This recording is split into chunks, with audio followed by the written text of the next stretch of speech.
சரி, பித்தப்பையில ஏன் பித்தம் சேமிச்சு வைக்குதுன்னு பார்த்தீங்கன்னா, நம்ம சாப்பிடும்போது நம்ம உடம்புல இருக்கிற உணவு செரிமானம் ஆகிறதுக்கு பித்தம் என்பது ஒரு அத்தியாவசிய பொருள். ஸோ இந்த பித்தம் வந்து உணவோடு சேர்ந்து கலக்கும்போது உணவு செரிமானமாகி உணவில் இருக்கிற சத்து பொருட்கள் எல்லாமே நம்ம உடம்புல உட்கொள்ளுது.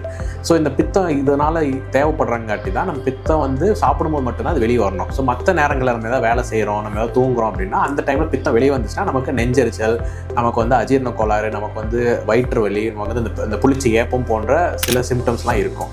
ஸோ இதை தடுக்கிறதுக்கு தான் அந்த பித்தம் வந்து பித்தப்பையில சேமிச்சு வைக்கப்படுது. ஸோ இந்த பித்தம் வந்து ரொம்ப நேரமாக பித்தப்பையில சேமிச்சு வைக்கும்போது சில பேருக்கு அந்த பித்தத்தோட தன்மைனால கல் உருவாக வாய்ப்பு உள்ளது. ஸோ இந்த கல் என்ன பண்ணுன்னா, அந்த பித்தப்பையோடைய குழாயை அடைக்கும் போது அந்த பித்தம் வெளியே வராமல் அந்த பித்தப்பைக்குள்ளேயே அது தங்க ஆரம்பிக்குது. ஸோ அப்படி தங்கும்போது அவங்களுக்கு என்ன மாதிரியான தொந்தரவு வருதுன்னா, இந்த பித்தம் வெளியே வராதங்காட்டி அஜீரண கோளாறு வரும். ஏன்னா அந்த பித்தம் வந்து உணவோட சேராமல் செரிமானம் ஆகாமல் இருக்கிறதுனால அஜீரண கோளாறுகள் வரும். அது மட்டும் இல்லாமல் வயிற்று வலி வரும், பின் முதுக வலி வரும். அது மட்டும் இல்லாமல் அடிக்கடி ஏப்பம் வர்றது, வயிறு வந்து நிறைய இருக்கிற மாதிரி இருக்கிறது, ஜீரணம் ஆகாத மாதிரி இருக்கிறது, இது போன்ற பிரச்சனைகள்லாம் அவங்களுக்கு வரும்.